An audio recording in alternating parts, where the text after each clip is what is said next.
저는 아주 가끔 오래 되신, 그러니까 저보다 훨씬 선배이신 목사님들 설교를 듣는 것보다는 지면으로 읽을 때가 있습니다. 아주 가끔씩 영국의 스펄전 목사님 설교를 지면으로 읽고, 우리 한국분 중에는 한경직 목사님과 때로는 원로 목사님 설교를 읽는데 좀 더 자주 읽었으면 하는 생각이 듭니다. 고전적인 설교를 읽을 때마다 제 마음속에 이렇게 떠오르는 이 공통점 하나는 평생에 듣던 말씀도 참 좋다, 그런 생각이 듭니다. 우리는 가끔씩 평생에 듣던 말씀을 또다시 들으면서 은혜를 받는 것도 의미가 깊다 하겠습니다. 그래서 저도 가끔 평생에 듣던 말씀 여러분하고 나누려고 그러는데, 오늘 말씀도 여러분이 평생에 듣던 말씀이며 앞으로도 평생에 계속 들으실 말씀이 될 것이라고 생각하며 그렇게 축복합니다. 어리석은 부자의 비유라는 유명한 말씀이죠.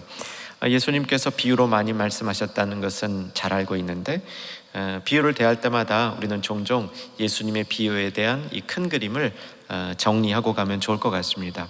예수님이 비유로 굉장히 많이 말씀하셨고요, 비유로 말씀하신 이유는 우리 기억을 도와주려는 거죠. 우리가 잘 까먹습니다.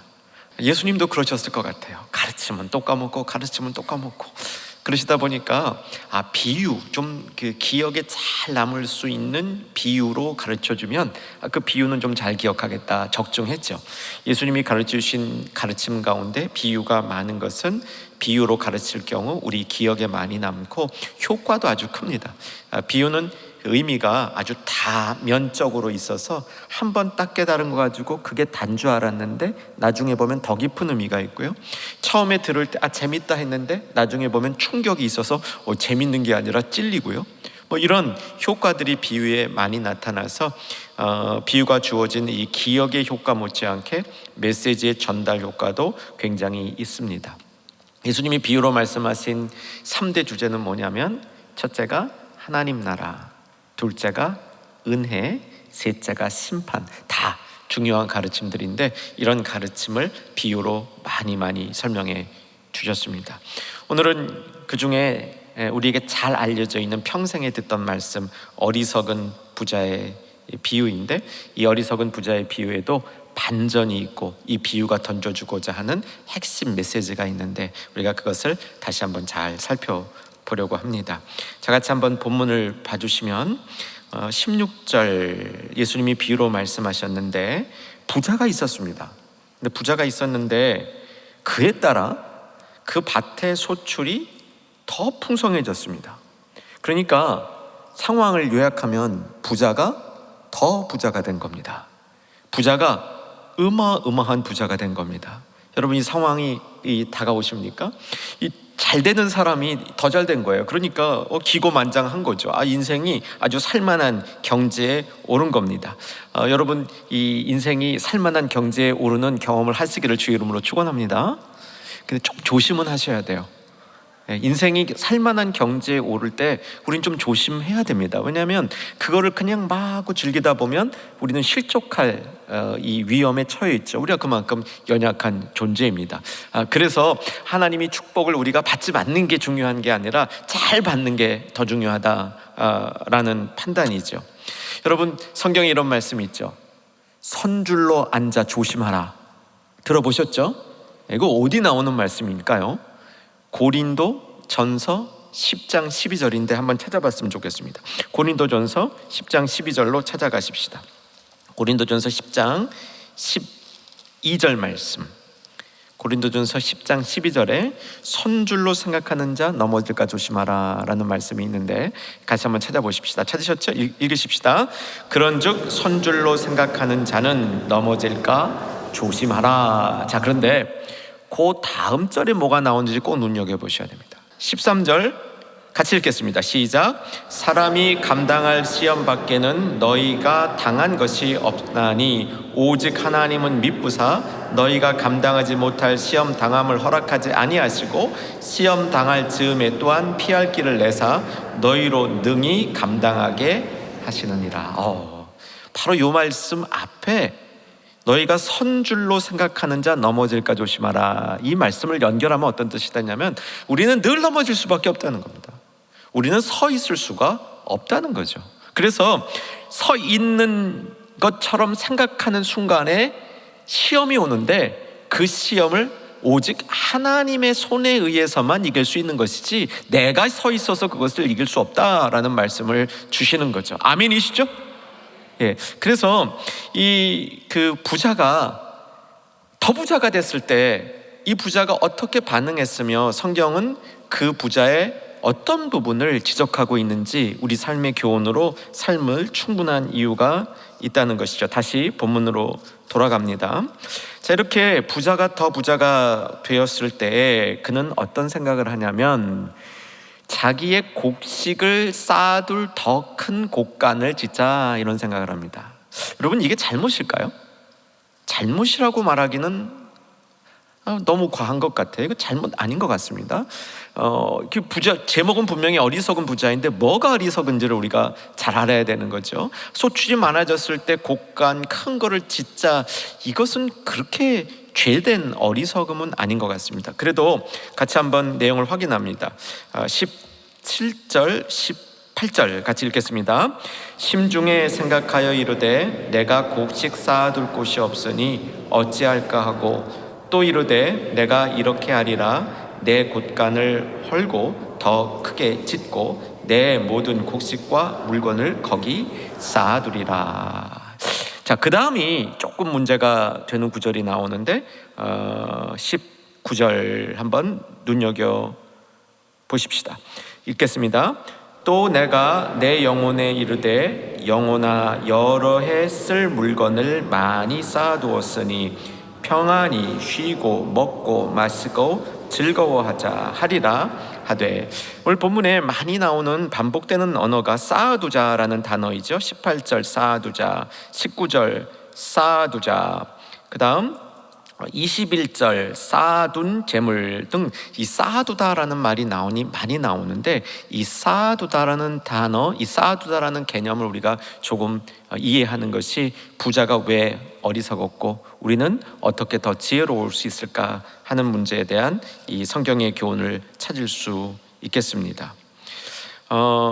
이 부자는 정말 행복했을 것 같아요. 우리도 그런 부자가 되면 괜찮을 것 같습니다. 제가 전에 섬기던 이민교회에서 이 문제를 한번 이렇게 그 성도님들하고 나누는데 아주 섬김을 잘 하시던 장로님 한 분이 그러시는 거예요. 사업을 하다가 그 당시에 많이 힘드셨는데 저한테 툭 이렇게 말씀하시는 겁니다. 목사님, 그래도 저도 한번 이렇게 쌓아봤으면 좋겠습니다. 그러시는 거예요. 그러다가 조금 있다가 아이고 제가 무슨 이런 얘기를 해요, 죄송합니다 그러시더라고요. 인간의 마음입니다. 그렇죠? 이게 쌓아둘 것이 한번 많아 보면 얼마나 좋을까 하는 우리의 마음속에 그런 그 욕구와 도전은 있을 수 있겠는데, 이 점점 쌓은 것이 많아지니까 이 부자에게 문제가 생겼는데, 이 문제가 뭐냐면, 여러분, 언약이라는 게 뭡니까? 하나님이 우리를 보호해 주시고 하나님이 우리를 공급해 주시고 하나님이 우리를 향해서 계획이 있다. 이게 언약의 이 핵심 요소인데, 물건을 많이 쌓아두고 이 재물이 특별히 많아지고 막 그렇지 않아도 곡간이 제법 큰 편이었는데 이 어마어마 상상할 수 없는 큰 곡간을 지어서 거기에 그냥 그 곡식들을 빼꼼하니 쌓아놓고 보니까 이 공급을 하나님이 해주십니까? 내가 합니까? 하나님이 보호해 주십니까? 내 재물이 보호합니까? 내 재물이 보호한다는 생각이 드는 거야. 이거는 과거나 현재나 미래나 똑같이 인간에게 찾아올 수 있는 이 인간 실족의 한 요소가 되는 것이지요. 그래서 이 많이 쌓아두는 이 문제가 어떻게 보면 인간이 추구하고 싶은 방향인데, 거기서부터 인간은 잘못될 수 있는 요소를 가지고 있게 된다는 것이죠. 사실 쌓아둔다는 그 자체는 큰 잘못이나 죄악은 아니고, 오히려 이 쌓아둔 것을 가지고 선용할 수 있는 기회도 있고 어려운 때를 준비하고 대비할 수 있는 그런 이 가능성도 많이 생기게 되어 있습니다. 문제는 이 부자가 큰 곳간을 지으면서 많은 재물을 쌓아두고 그것을 보면서 막 즐기는 순간에 이 쌓아둔 재물이 목적 없는, 의미 없는, 자기만을 위한, 하나님과 상관이 없는 재물로 바뀌면서 하나님으로부터 멀어지는 실수를 범했다는 겁니다. 제가 저 자신을 위해서는 그렇지 않지만 여러분들을 위해서는 가끔 그런 축복을 합니다. 여러분, 쌓아질 것이 많아지되 주님을 위해서 많이 쌓으시기를 주의 이름으로 축원합니다. 근데 이 위험성이요, 제법 있는 겁니다. 이 원어로 보면 쌓아두다라는 말이 어떤 의미가 있냐면요, 이 쌓아두다는 그냥 이렇게 수북히 얹혀놓다, 이 수북히 얹혀놓다라는 뜻이 있는데, 여기에 이 다양한 이 용례가 있는, 이게 뭐 특별한 용어가 아닙니다. 일상 쓰는 용어인데, 일상 쓰는 용어가 다양한 의미가 있어서 이거 연구하는 게 쉽지는 않아요. 근데 제 이 추적의 결론은, 이 수북이 쌓아놨는데 이 수북이 쌓아놓은 권한을 배타적으로 갖고 있는 겁니다. 배타적으로 갖고 있어서 이 수북이 쌓아놓은 것을 내 결정에 의해서 좋은 것으로 쓸 수도 있고, 내 결정에 의해서 그냥 묵혀둘 수도 있어요. 이런 상태를 의미하는 거예요. 이 부자는 그 중에 좋지 않은 방법으로 나간 겁니다. 이건 내 배타적 권리 안에 이렇게 수북이 쌓아둔 것을 묵혀둔 거죠. 자기만의 만족을 위해서 그것을 그냥 그대로 둔 상태로 둔 겁니다. 이게 요한일서 5장 15절 찾고 갑시다. 요한일서 5장 15절 좀 빨리 이동해 주시면 좋을 것 같아요. 요한일서 5장 19절 끝부분인데요, 이게 좀 어렵지만 잘 이해되면 많이 은혜가 됩니다. 요한일서 5장 19절, 신약성경 394쪽, 같이 한번 찾으신 분 읽겠습니다. 또 아는 것은 우리는 하나님께 속하고 온 세상은 악한 자에게 처한 것이라. 이 처한다는 게 악한 자의 이 권한 아래, 악한 자의 힘 아래 쌓아두었다 그런 얘기예요. 그냥 막 질서 없이 쌓아두었는데 악한 자가 그것을 지배하고 있다, 이런 거예요. 이 부자의 재물이 이런 모습 연상되어질 수 있습니다. 그래서 우리는 청지기 정신이 얼마나 중요한지를 다시 한번 기억해야 됩니다. 하나님이 우리에게 주어진 것, 그 주어진 것이 풍성해질 때 곳간을 크게 짓고 쌓아둘 수 있습니다. 그런데 우리는 청지기인 것을 잊지 말아야 하는 것이죠. 하나님이 하나님을 위해서 쌓아두셨다는 사실을, 하나님 것으로 그것을 보존해 두셨다는 것을 기억해야 되죠. 그러니까 청직으로 사는 게 제일 행복한 것 같아요. 하나님이 나에게 풍성한 것 많이 맡겨주시고, 그 내 거 아니고 하나님 거니까, 뭐 때로는 잘 아껴 쓰고 때로는 좀 풍성하게 하나님을 위해서 쓰고, 하나님이 달라면 돌려드리고, 그럼 얼마나 좋아요. 이런 삶의 지혜를 우리가 놓치고 있다면, 이게 하나님이 맡겨놓은 걸 내 것인 줄 알고 그냥 막 쌓아두는 거예요. 그러다 보면 이것이 잘못하다가는 이 세상 악한 것에 지배 아래 들어갈 수 있는 여지가 있다는 얘기죠. 자, 19절을 다시 한번 보시기 바랍니다. 이 어리석은 부자는 스스로 영혼의 축제를 벌이고 있는 겁니다. 신난 것 같아요. 또 내가 내 영혼에게 이르되 영혼아, 여러 해 쓸 물건을 많이 쌓아두었으니 평안히, 그 다음 보세요, 쉬고 먹고 마시고 즐거워하자 하리라. 제가 미국에 있다가 한국에 이렇게 방문한 적 꽤 오래전인데, 방문했는데 삼청동에 간 적이 있었습니다. 그 지역은 제가 어릴 때 자란 지역이라 굉장히 정이 있는 지역인데, 그 앞으로 이렇게 지나가는데 무슨 분명히 분식집인데, 떡볶이집인데 이름이 이상해요. 먹쉬돈나 아시죠? 그때 저는 그게 먹쉬돈나가 뭔가 했어요. 그래서 먹고 쉬고 돈 내고 나가라, 뭐 그런 것 같아요. 근데 알고 보니까 정확히 그게 아니더라고요. 먹고 쉬고 돈 내고 나가라가 아니고 먹고 쉬지 말고 돈 내고 나가라는 거예요. 그러니까 먹고 빨리 가라는 거더라고요. 근데 이걸 잘 보세요. 오늘 그 부자가 축제하는 걸 보면 쉬고 먹고 거꾸로 하면 먹쉬잖아요. 먹쉬, 그죠? 먹쉬 맞을, 이렇게 되는 거예요. 먹쉬 맞을, 먹고 쉬고 마시고 즐거워하자. 자기의 이 스스로의 축제를 여기서 막 벌이고 있는 겁니다. 이런 자기 소유로 자기만의 축제를 잘 벌이고 있는 이 사람에게, 이 부자에게 이제 주님이 왜 어리석은지를 가르쳐 주고 있습니다.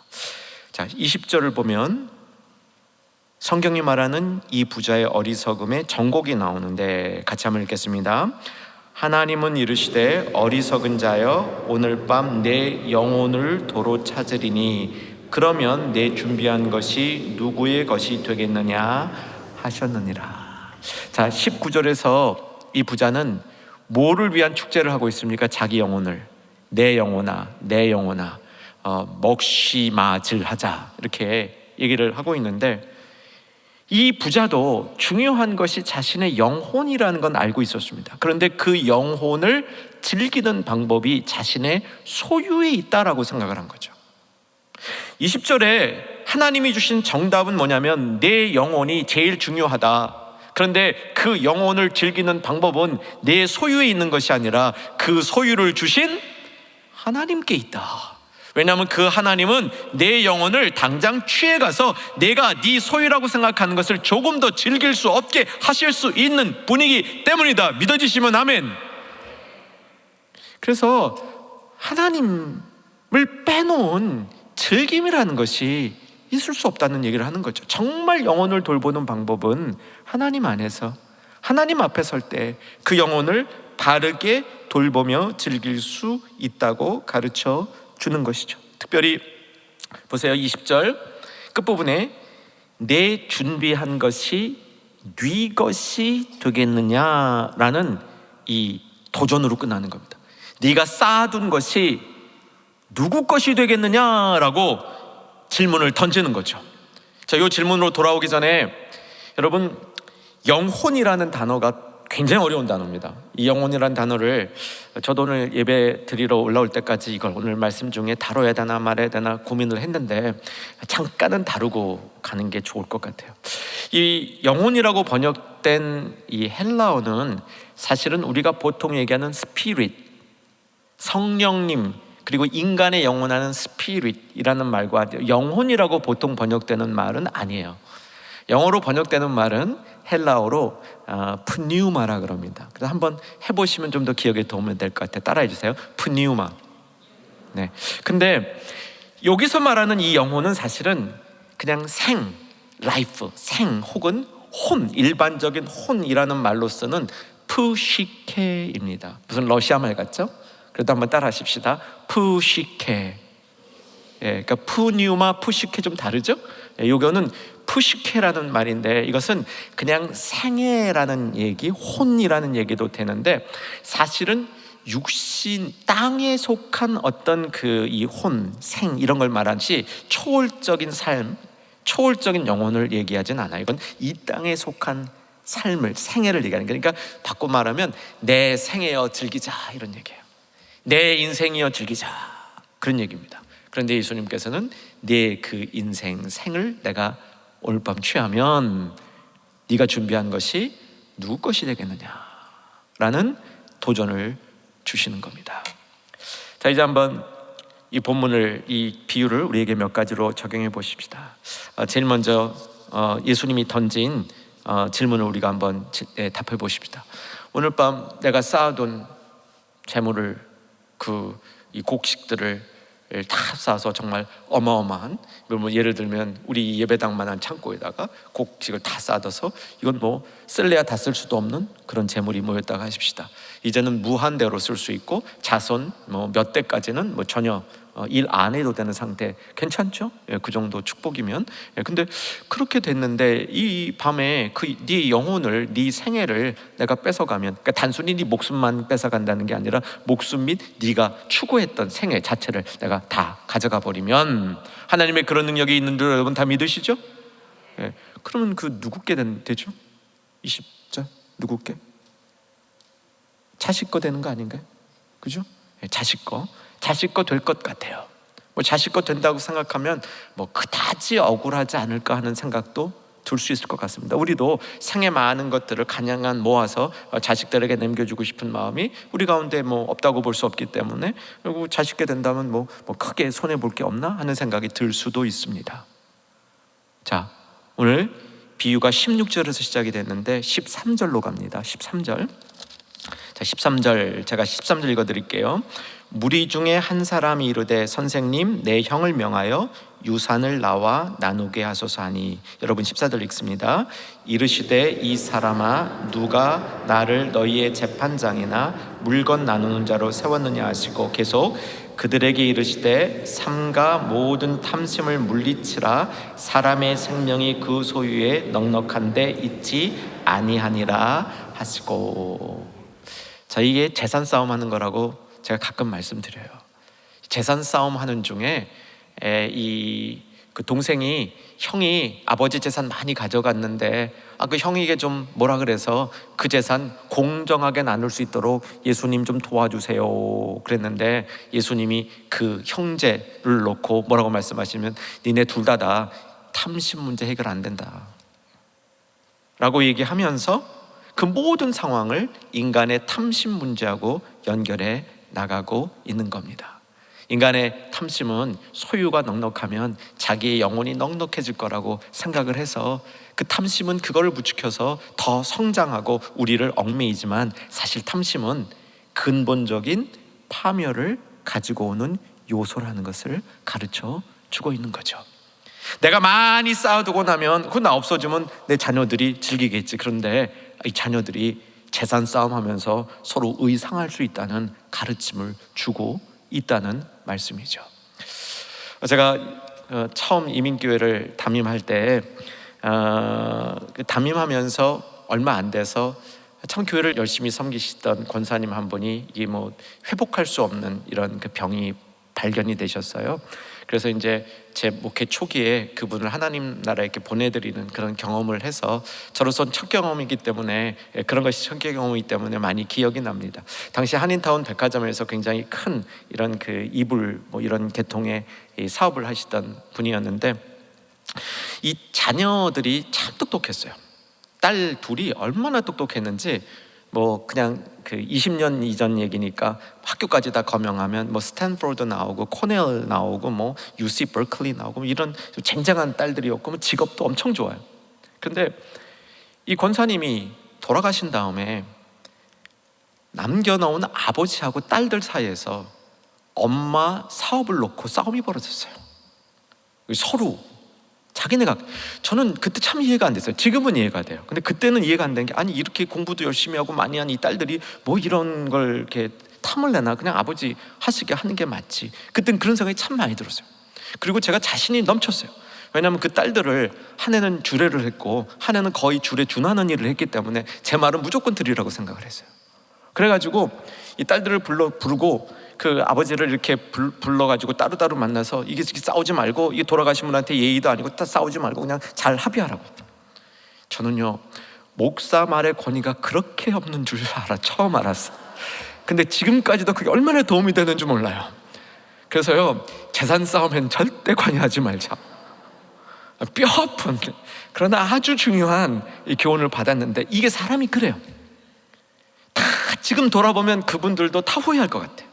근데 그때는 그게 그냥 붙들고 싸워야 되는 그런 문제란 말이죠. 이 탐심이 이렇게 지독한 겁니다. 자, 그러면 탐심을 이기는 방법에 대해서 오늘 본문은 뭐라고 얘기해 주는가? 21절을 한번 보시기 바랍니다. 21절 같이 읽겠습니다. 자기를 위하여 재물을 쌓아두고 하나님께 대하여 부요하지 못한 자가 이와 같으니라. 이 탐심을 이기려면요, 나를 위해서 쌓아두면 안 됩니다. 하나님을 위해서 하나님께 부요해지라고, 하나님이 풍요함을 공급해 줬다는 사실을 철저히 아는 청지기 정신이 있어야 되는 줄로 믿으시기 바랍니다. 여러분, 이거 놓치시면 안 돼요. 여러분, 그렇지 않아도 내 삶이 풍성한데 하나님이 더 풍성해 주시면 얼마나 좋아요. 근데 그것이 하나님이 우리를 테스트하는 하나의 테스트일 수도 있단 말이죠. 그때 네가 정말 그것을 가지고 나에게 풍요하냐, 너 자신이래만 몰두하느냐. 우리가 이 하나님의 테스트 앞에서 합격되는 바른 영혼 되시기를 주의 이름으로 축원합니다. 그래서 우리는요, 주님 앞에 풍성하게, 주님이 주신 것으로 풍성하면, 여러분 청지기 원리가 그렇잖아요. 하나 주고 잘하면 더 주잖아요, 그죠? 그럼 청지기 원리 안에 하나 몇 개 받는데 잘하면 10개 주시잖아요. 그런 것처럼 하나님이 우리에게 맡겨주신 일로 나한테 쌓아두는 데 쓰지 않고 하나님 일에 풍성하면 하나님이 더 많은 것 채워주는, 그러니까 하나님 나라의 풍성함을 얻는 귀한 방법이 된다는 사실입니다. 이제 말씀을 정리합니다. 이 본문의 비유 가운데 우리가 놓쳐서는 안 될 것이 하나님을 두려워하라는 가르침 가운데 이 비유가 나온다는 사실입니다. 하나님을 두려워하라라는 말이 이제 12장 누가복음 12장 1절로 가시면 예수님이 이제 가르침을 주시면서 하나님을 두려워하라라는 그 큰 메시지를 던지시는데 4절과 5절이에요. 4절과 5절에 하나님을 두려워하는 메시지를 던지고 그것을 풀어나가는 과정 속에서 이 비유를 사용하신 겁니다. 그러니까 이 비유의 큰 주제는 하나님을 두려워하는 삶, 탐심이 생기는 것은 하나님을 두려워하는 삶에서 이탈되어졌다라는 이런 교훈을 주고 있는 겁니다. 4절과 5절을 읽을 테인데 4절과 5절을요 제가 한번 읽는 것을 여러분 눈으로 따라와 보시면서 나중에 조금 있다가 같이 읽겠습니다. 4절 앞부분을 먼저 읽으셔야 돼요. 내가 내 친구 너희에게 말하노니, 예수님이 너희를 친구라고 얘기합니다. 굉장히 친근하게 얘기하는 거예요. 막 엄히 꾸징하는 게 아니라 내 친구에게 말하노니. 자, 5절로 넘어가 보세요. 마땅히 두려워할 자를 내가 너희에게 보이리니. 다시 4절로 넘어오세요. 몸을 죽이고 그 후에는 능히 더 못하는 자를 두려워하지 말고. 다시 5절로 오세요. 곧 죽인 후에 또한 지옥에 던져 넣는 권세 있는 그를 두려워하라. 이 세상 것만 다루는 것을 두려워하지 말고 이 세상 이후에 모든 것들을 관장하시는 하나님을 두려워하라. 여러분, 하나님을 바르게 두려워하시는 우리 모두 되기를 주 안에서 소망하며 축복합니다. 하나님을 두려워하는 것은 두려워 떠는 게 아닙니다. 두려워 떨게 하는 것은 악한 영이 하는 일이고요, 하나님은 두렵게만 해요. 두렵게만 하지 떨게 하지 않습니다. 하나님을 두렵게 하는 것은 하나님을 경배하는 것입니다. 여러분, 우리의 예배가 중요한 이유는 예배를 통해서 하나님을 경배하기 때문에 그런 거죠. 하나님을 진짜 경배하는 사람은 예배의 소중함을 알고 예배를 잘 드리는, 교회당 안에서만 예배 드리는 것이 아니라 삶의 자리에서 삶의 예배를 드릴 수 있는 사람들이 진짜 하나님을 경배하는 사람입니다. 우리가 하나님을 경배해야 될 이유는 하나님은 두려운 분이기 때문이죠. 두려워 떨게 하는 분이 아니라 우리로 하여금 하나님을 경배하게 하는 그런 분이기 때문에 우리의 삶이 하나님을 경배하는 삶에 마땅하도록 드려져야 한다는 사실입니다. 여러분, 우리의 영혼을 잘 지키십시다. 내 영혼의 지킴이가 되어야 됩니다. 내 영혼이 세상에 풍요한 것 같이 추구하는 것이 아니라 그 위에 계신 하나님을 따르고 추구하는 영혼의 지킴이가 되시기를 주 안에서 소망합니다. 한 가지 더, 내 영혼만 잘 지키지 마시고 여기 계신 분들은 최소한 오늘 결단하십시다. 내 영혼 잘 지키고 다른 사람 영혼도 지켜주는 지킴이가 되자. 아멘이십니까? 기도하겠습니다. 살아계신 아버지 하나님,